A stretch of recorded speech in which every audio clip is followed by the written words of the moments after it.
Waladhdallin amin. Assalamualaikum warahmatullahi wabarakatuh. Alhamdulillah rabbil alamin.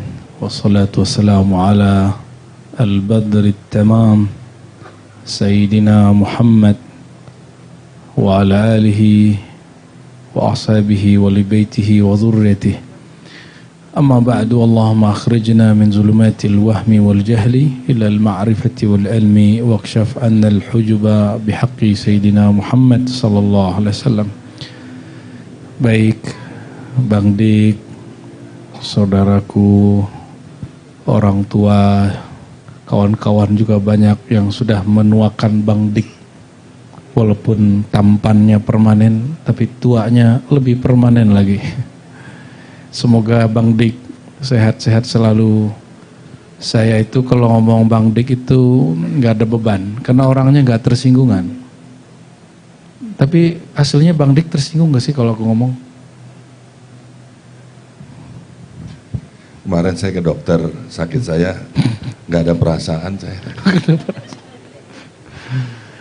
Allahumma sholli ala Muhammad ya. Semoga Bang Dik, keluarga dan perjuangannya dengan UMKM semuanya Allah berkahi. Amin ya rabbal alamin.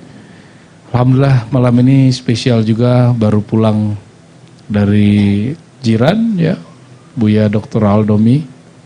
Saya meminta secara mendadak, tadinya beliau mau duduk-duduk aja di atas, saya bilang jangan mubazir Buya ya. Jadi untuk ke depan mensyarah hikam itu nanti gantian yang menemani saya. Kalau nggak Buya Aldomi, Buya Asfi, Buya Aldomi, Buya Asfi ya. Dan perlu teman-teman ketahui, ribat itu ada ribat secara formal, kajian-kajiannya. Ada ribat yang ketasawufan, ketarikatannya, ada tarekatnya, mengurusi tarekat. Kita menyebutnya hayatul irsyad ya, wassuluk wal khalwah wat talqin, gitu panjangnya sebenarnya begitu. Tapi kita pendek jadi hayatul irsyad, yang berarti dewan irsyad atau dewan kemursyidaan. Dewan pembimbing atau pembina para salik, para murid. Dan saya meminta Buya Aldomi, Buya Asfi, Buya Yunal, Buya Rahmat ini, lalu ada Lora Ali dari Madura untuk berkhidmat di sana secara kerohaniannya. Dan kita baru saja selesai pada pekan lalu, minggu lalu, khalwat Muharram ya, khalwat Ashura, dan mereka lah yang berkhidmat, bukan saya. Jadi ke depan itu suluk, khalwat, talqin jangan minta ke saya lagi ya. Jadi siapapun yang mau talqin zikir dengan sanad yang bersambung, silsilah yang bersambung kepada baginda Rasulullah SAW, turunannya nanti kepada imam-imam Syekh Abdul Qadir Jilani, Syazili, Naqsyabandi, Sammani ya, dan lain-lainnya. Beliau-beliau ini ada sanadnya. Jadi untuk urusan talqin nanti beliau-beliau yang urus ya. Ngajinya tetap semua ya. Dan thariqah kita mu'tabarah. Mu'tabarah itu artinya bersanad, dan kajian tarekatnya berkesesuaian dengan syariat. Itu sebabnya semua yang dikaji di ribat, kitabnya bersanad, bersilsilah, dan ada ijazah dari masyayikh ya. Mengikuti manhaj ulama-ulama ahlus sunnah wal jamaah ya. Dan inilah yang saya syukuri selalu. Semoga nikmat ini selalu bertambah. Nikmat syukur atas ilmu yang Allah beri, nikmat zikir yang Allah beri, nikmat mengenal Allah yang diberinya. Walaupun sebenarnya yang berzikir pada hakikatnya dia juga. Kita zikir dengan lisan ini milik Allah. Betul Bang Dik? Ini badan punya Allah apa punya Bang Dik? Allah. Punya Allah. Kalau punya Bang Dik pengennya muda terus. Tapi kalau punya Allah, Allah tua kan dia. Ya. karena ini bukan punya kita, kita tidak berdaya untuk menahan yang kita sebut ketuaan. Jadi yang muda-muda ini sekarang sebagian besar kan masih muda. Tapi nanti coba lihat, umur 50 masih ngerasa muda loh. Perasaannya, mukanya udah tua. Saya jujur, saya masih merasa umur 20 loh. Merasanya. Tapi pas kita ketemu mahasiswa, aku tua juga ya. Baru merasa tua. Pas ngelihat anak saya sekarang lebih tinggi dari saya, Bang Dik. Itu mikir, aku udah tua juga ya. Kayaknya Bang Dik lebih tua lagi, karena anaknya sudah menikah kan. Dan Nabi SAW mengatakan, ketika orang menua, ada yang tidak menua dalam dirinya, yaitu rasa cinta dunia dan panjang angan-angan. Semoga dua rasa ini Allah obati. Itu penyakit jiwa, penyakit yang akan merusak kolbu, ya. Semoga Allah ampuni semua kesalahan-kesalahan kita. Dan syukur ini tidak sempurna kalau kita tidak bersolawat kepada hamba yang mengajari kita ilmu bersyukur, yaitu Sayyidina Muhammad sallallahu alaihi wasallam. Walaupun tadi Bang Dik sudah mengajak istighfar, tapi kayaknya maksa ya, istighfar gitu ya. Itu gaya Bang Dik ya. Kita ngaji istighfar itu ada istighfar dari dosa zahir, ada istighfar dari dosa batin. Dosa batin itu dosa merasa tidak berdosa. Dosa dari merasa berilmu. Nah, itu yang diistighfarkan. Karena kalau itu masih dibawa di dalam majelis, walaupun teman-teman, saudara-saudaraku ini emang berilmu, tapi kalau masuk majelis manapun, kosongkan cawannya sebentar saja. Karena ilmu akan datang dari mana saja. Jangankan itu, Maulana Al-Imam Bahauddin Syah Naqsyabandi yang selalu kita tawasuli, kita kirimin Fatihah. Beliau mengatakan, jangankan manusia, aku berguru bahkan kepada hewan. Beliau lihat burung itu pagi berangkat lapar, sore dia sudah balik kenyang dan tidak memikirkan esok, nggak panjang angan. Beliau melihat, mohon maaf, ada guguk anjing, ya.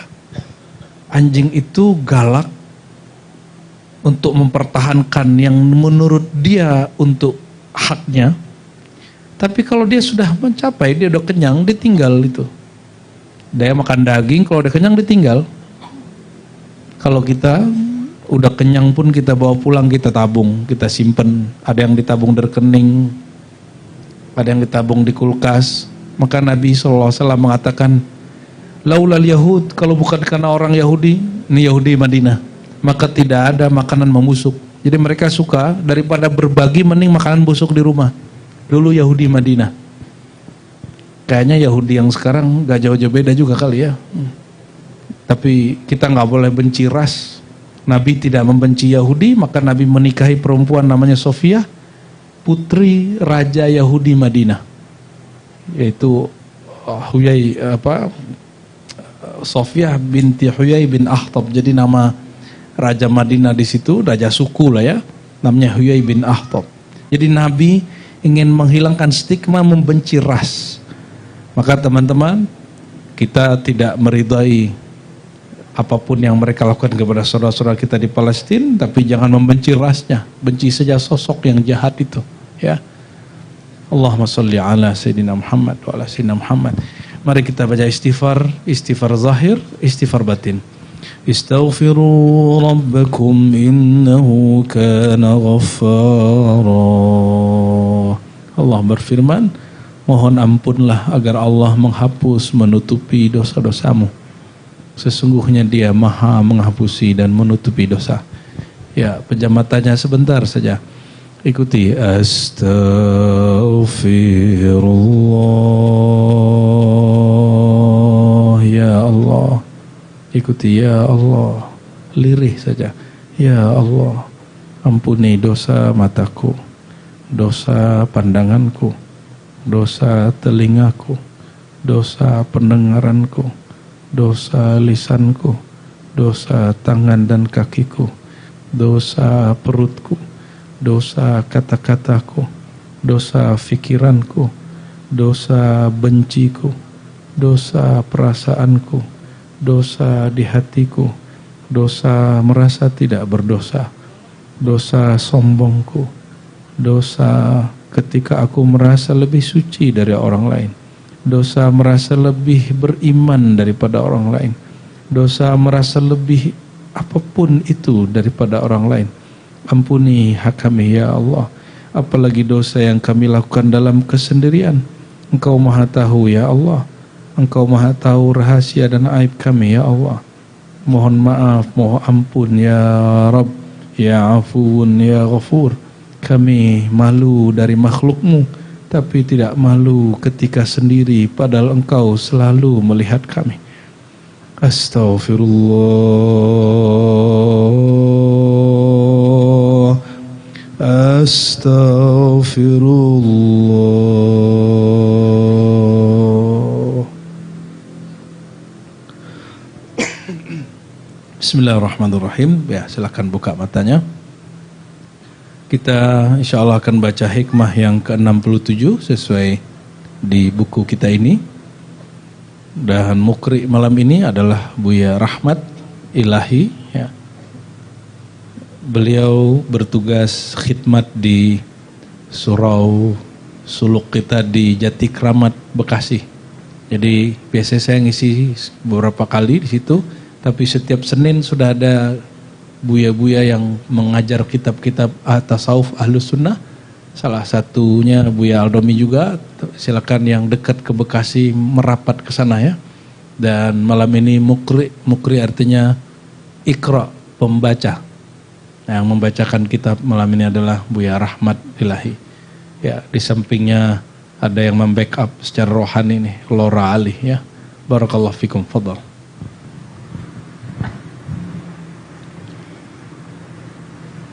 A'udzubillahi minasyaitonirrajim. Bismillahirrahmanirrahim. Wa bisanalikum al-muttasil ila al-imam Ibnu Athaillah Sakandari qala min jahlil muridi ayyusi al-adaba fatu'akhkharu uqubatu anhu fayaqulu law kana hadha su'u adabin laqata'a al-imdada wa awjaba al-ib'ada faqad yaqta'al madada anhu min haythu la yash'ur walau lam yakun illa man'al mazidi wa qad yuqamu maqamal bu'di wa huwa la yadri walau lam yakun illa ayyukhalliyaka wa ma turid. Di antara tanda kebodohan seorang murid adalah bersikap tidak menjaga adab saat hukuman ditangguhkan. Malah ia berkata, jika ini adalah kurang adab, tentu imdad atau anugerah nikmat terputus, bahkan menjauh. Sebenarnya imdad telah terputus, tetapi ia tidak menyadarinya. Seandainya tidak terputus secara mutlak, maka minimal imdad tersebut tidak bertambah. Terkadang diputus dengan dijauhkan dari Allah tanpa ia sadari. Terkadang diputus dengan cara Allah membiarkan engkau, wahai murid, sesuka keinginan atau menuruti hawa nafsumu. Ya, ini sering ada was-was di dalam hati Bang Di. Ketika kita melakukan maksiat, tapi masih bisa bangun malam hari. Ketika itu terjadi, maka was-was datang. Apa kata si was-was ini? Kalau kamu memang sudah diputus anugerah rohaninya oleh Allah, kalau kamu memang sudah dikutuk oleh Allah, tentu kamu tidak dapat bangun malam ini. Berarti maksiatmu malam tadi nggak ada masalah. Hawa nafsumu yang kau ikuti malam tadi tidak merubah posisimu di hadapan Allah. Pernah terbersit begitu nggak kalau masih mampu taat padahal sudah maksiat? Pernah terbersit begitu? Saya yakin semua kita pernah. Ya. Ini yang dialami hampir setiap orang yang belajar ilmu mengenal Allah atau yang di hatinya ada iman kepada Allah Subhanahu wa taala. Jadi adab itu tidak hanya adab kepala nunduk, cium tangan, itu adab zahir. Adab yang paling tinggi adalah al-ilmu, mengetahui hakikat ilmu. Dulu saya mengira ketika dikasih pertanyaan duluan adab apa ilmu, kita selalu mengatakan adab dulu baru ilmu. Karena kita nggak suka orang berilmu tanpa adab. Tapi saya ditegur oleh guru saya dan beliau mengatakan, wahai Ananda, bagaimana mungkin engkau beradab sedangkan ilmumu tidak ada? Bagaimana engkau menghormati seseorang terhormat sedang engkau tidak mengetahui, tidak berilmu bahwa orang ini terhormat? Orang kalau nggak tahu Buya Dr. Aldomi ini seorang yang memegang sanad tarekat, juga seorang pakar tafsir. Kalau ketemu beliau santai aja. Oh, biasa gitu. Contoh. Yang dikira orang itu kalau guru ngaji, guru tarekat tuh tua-tua. Saya punya mursyid, diangkat jadi mursyid umur 18 tahun. Ada yang diangkat umur 21 tahun. Tapi yang mengijazahkan mutlak kepada kami itu umur 27 tahun. Saya pun umur 27 pun diijazahkan beliau. Umur 26 diijazahkan secara bisyarat, ada syarat diuji dulu setahun. Umur saya 27 baru diijazahkan sebagaimana beliau dulu diijazahkan gurunya. Ijazah itu artinya izin, kebolehan mengajar ilmu yang diajarkan guru. Jadi ijazah yang kita dapat di sekolah itu sebenarnya bukan ijazah yang dimaksud di dalam keilmuan Islam. Tapi istilahnya sama. Ini pertanda bahwa sistem pendidikan kita banyak terinspirasi oleh pengaruh para aulia-aulia terdahulu. Kita taunya ijazah zikir. Suruh wiridan sekian, ijazah kitab. Nah, ada ijazah lain teman-teman. Jadi ada ijazah zikir, ada ijazah kitab. Ada ijazah menjadi guru, namanya ijazah kemursyidan. Ijazah apa namanya? Ya. Apa perbedaannya? Kalau ijazah zikir boleh mengamalkan sendiri. Jadi ijazah itu izin kepada seorang murid. Nah, apa isi izinnya tergantung isi ijazahnya apa. Ya. Ada ijazah tadi, ijazah sekolah. Kalau sekolah kan cuma sertifikat. Apakah seorang siswa ketika dapat ijazah dari SD, dia boleh mengajarkan ilmu di SD? Boleh menjadi guru? Kan enggak. Sekarang jadi dosen, itu ada registrasi numbernya.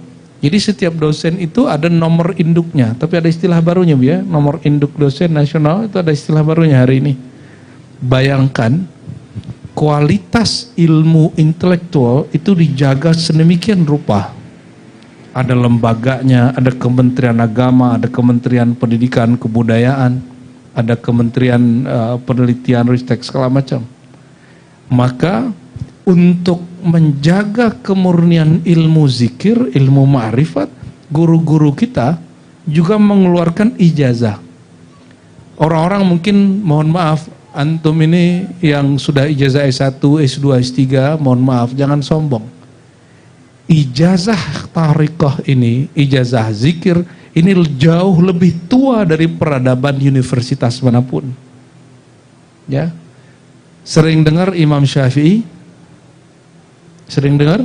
Imam Syafi'i itu lahir 150 Hijriah, sekarang berapa?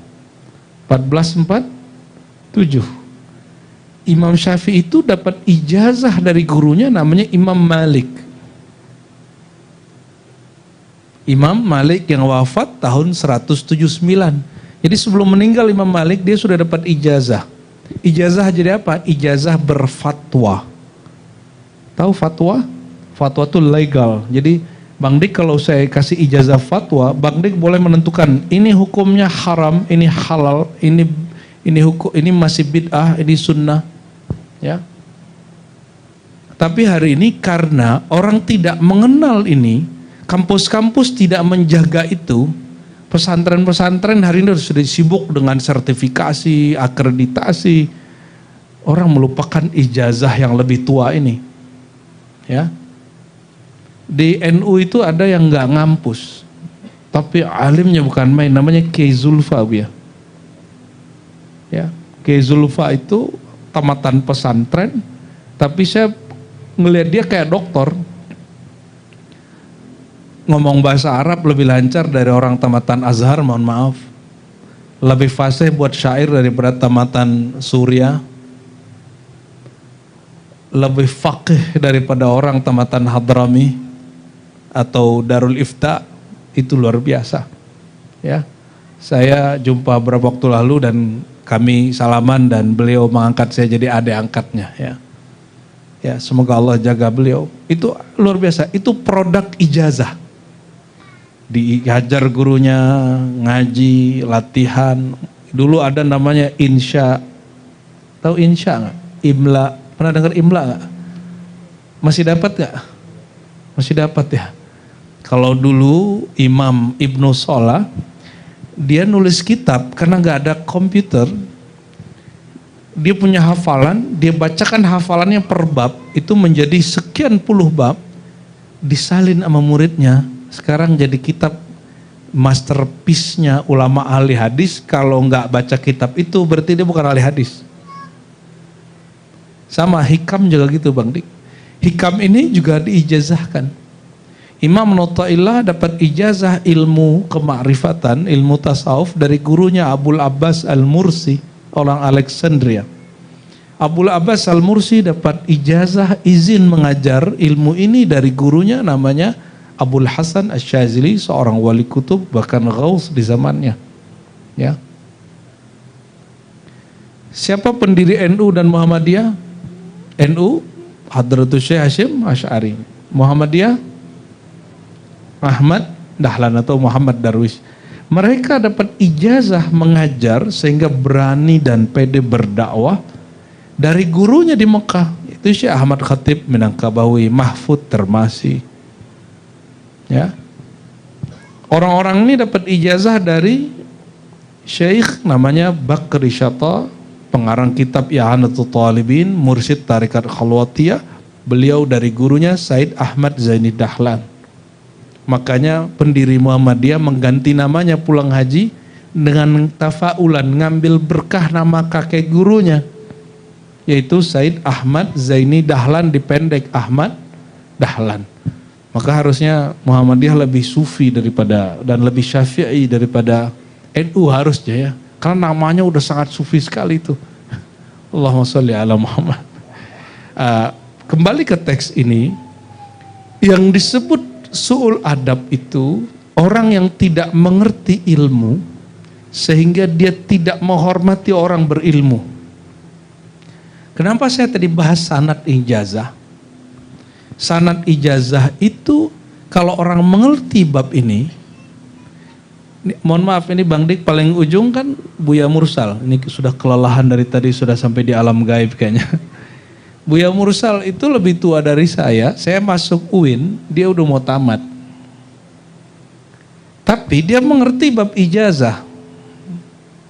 Walaupun saya lebih muda, ijazah saya lebih tua. Maka tua itu, sehingga kita beradab kepada yang tua, ada tua secara umur, saya kan respect ke beliau. Beliau respect ke kita, kan juga bingung kan. Kadang-kadang kita ini, saya kalau dicium tangan sama beliau ini agak gemeteran, ya. Waduh, abang kita cium tangan ke kita ini gitu. Ya. Kadang-kadang saya cium juga tangannya walaupun dia nggak sadar, ya. Dia abang saya secara kakak kelas, juga secara umur, tapi dia faham sanad kita lebih tua. Maka kemudian dia respect. Karena dia mengenal ilmu ini, maka muncullah adab ihtiram, menghormati. Malaikat dan Azazil. Azazil itu nama sebelum jadi iblis. Azazil ini ahli zikir, tapi tidak ahli ilmu. Oleh karena itu, Azazil ketika disuruh oleh Allah, yang nyuruh Allah loh. Apa kata Allah? Sujudlah kepada Adam. Karena dia tidak mengenal ilmunya Nabi Adam, maka dia tidak respect ke Nabi Adam. Nah, inilah adab Sayyidina Muhammad SAW. Mumpung masih bulan Muharram, bulan Hijrah, Sayyidina Muhammad SAW ketika tidak dihormati oleh orang Taif, beliau tidak menyalahkan orang Taif. Kenapa? Orang Taif beliau nggak bilang itu orang kurang adab tuh, kurang ajar, nggak. Kecuali yang sudah ngaji, sudah belajar masih kurang adab, itu boleh kita sebut kurang ajar. Orang-orang Taif ini belum diajar oleh baginda. Ketika mereka kemudian tidak respect kepada Nabi Muhammad SAW, bahkan melempar beliau dengan semua kotoran dan batu, beliau tidak menyalahkan mereka, mengatakan mereka suul adab Nabi. Tidak. Mereka dikatakan Nabi, ya Allah, kasih mereka petunjuk, mereka belum mengenal siapa aku. Fa innahum la ya'lamun, mereka tidak berilmu tentang aku. Jadi saya cenderung kepada guru yang menegur tadi, yang mengatakan al-ilmu qabla al-adab. Ilmu dulu baru muncul adab. Jadi teman-teman, bukan ilmu pengertian orang kalau sudah bisa berilmu terus boleh menurut pendapat saya. Bukan, itu namanya ilmu perbedaan. Itu bukan ilmu itu yang saya maksud. Ya, lebih global lagi, ya. Ketika seseorang tidak mengenal ilmu bahwa Allah itu selalu menurunkan al-imdad. Apa namanya al-imdad? Anugerah rahmat batiniah. Apa anugerah batiniah? Nikmat berzikir, nikmat bermunajat kepada Allah. Siapa yang sudah mulai hambar hatinya, dia nggak usah salahkan orang yang memimpin zikir di depan. Atau sholatnya tidak khusyuk, jangan salahkan suara imamnya jelek. Khusyuk itu kan bukan dari suara. Khusyuk itu dari dalam sini. Khusyuk itu adalah salah satu adab. Adab ketika orang mengenal zat mutlak yang mempunyai kehormatan mutlak, yaitu Allah Subhanahu wa ta'ala. Maka khusyuk, khasyaat absaruhum, mata tunduk, mata khusyuk, itu bukan karena mengetahui arti kata, tapi karena mengetahui sedang berhadapan dengan siapa. Ya. Oleh karenanya, saudara sekalian, adab yang kita maksud di sini adab yang rohani, bukan adab yang zahir. Antum ini, teman-teman ini semua mungkin kalau jumpa orang, mungkin cium tangan, senyum, itu adab zahir. Ada adab batin, adab rohani. Apa itu? Mengenal bahwa Allah Subhanahu wa ta'ala selalu menatap kita. Kalau Allah selalu menatap kita, berani nggak bikin maksiat? Jadi aslu kulli maksiatin al-ghaflah. Tidak adalah orang bermaksiat kecuali dia merasa dia tidak dipandang Allah. Nih perhatikan. Tidak ada orang berani maksiat, berani khianat, berani kemudian durhaka, kecuali karena kalbunya sedang terhijab, dia merasa tidak dilihat oleh Allah. Perhatikan lagi yang kedua. Jika orang itu meyakini Allah tidak memandangnya, dia kafir. Tapi kalau dia merasa hatinya sedang terhijab, itu lain. Kenapa kita sebut itu kafir? Allah itu selalu maha memandang, melihat atau tidak? Pernahkah satu detik Allah tidak memandang? Pernah gak? Tidak melihat, tidak mengetahui, pernah gak? Gak pernah.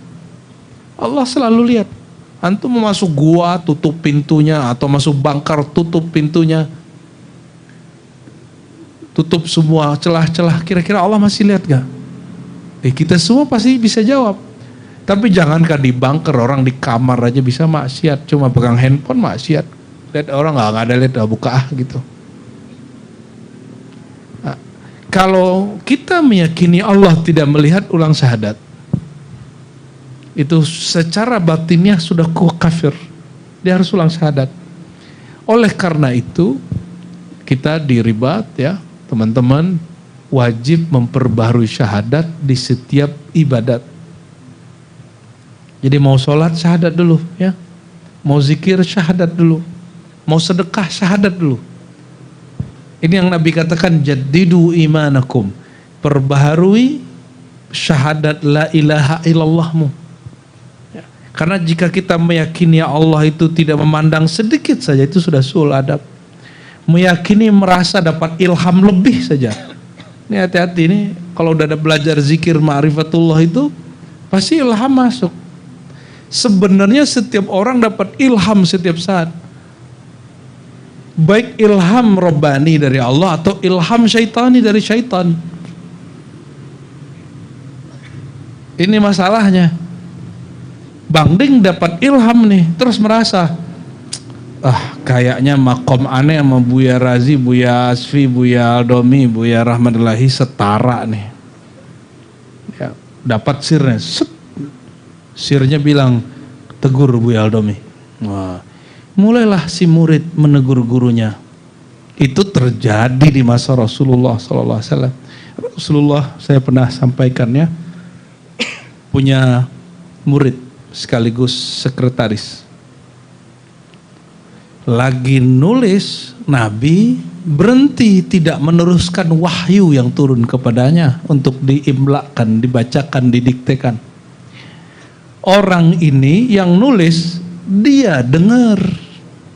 Dia mendengar wahyu yang dibacakan Jibril itu sampai kepada pendengaran dia.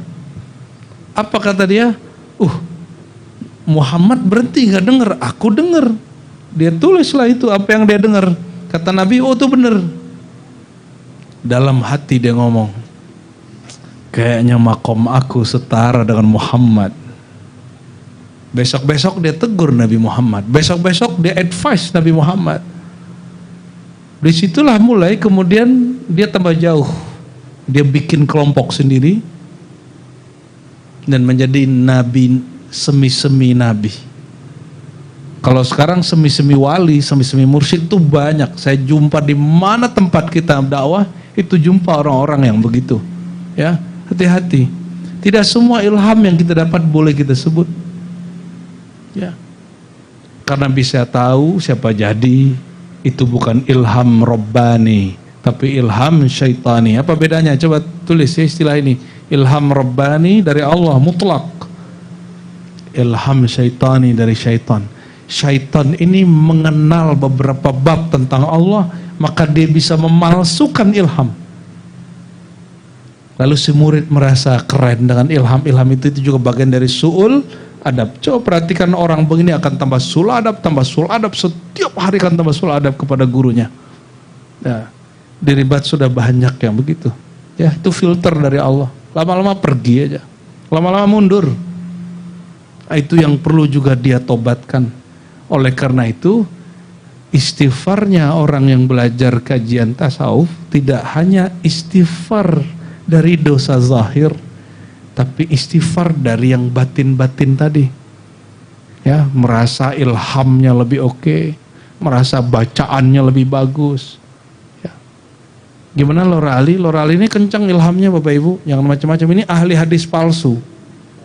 Untungnya dia ahli hadis, jadi dia kalau dapat ilham saya percaya. Tapi adabnya beliau ini kalau dapat sesuatu inspirasi, ilham, itu selalu konfirmasi ke guru-gurunya. Enggak ditelan sendiri dan tidak merasa setara dengan mursyidnya. Alhamdulillah. Ya. Dapat ilham apa lagi hari ini? Ya. Allahumma sholli ala sayyidina Muhammad. Dan mohon maaf nih teman-teman ya, di ribat itu biasa itu orang dapat ilham itu. Kenapa? Handphone ente aja dapat notifikasi hampir tiap detik, tiap menit, ya benar nggak? Masa smart kolbu tidak dapat notifikasi dari langit?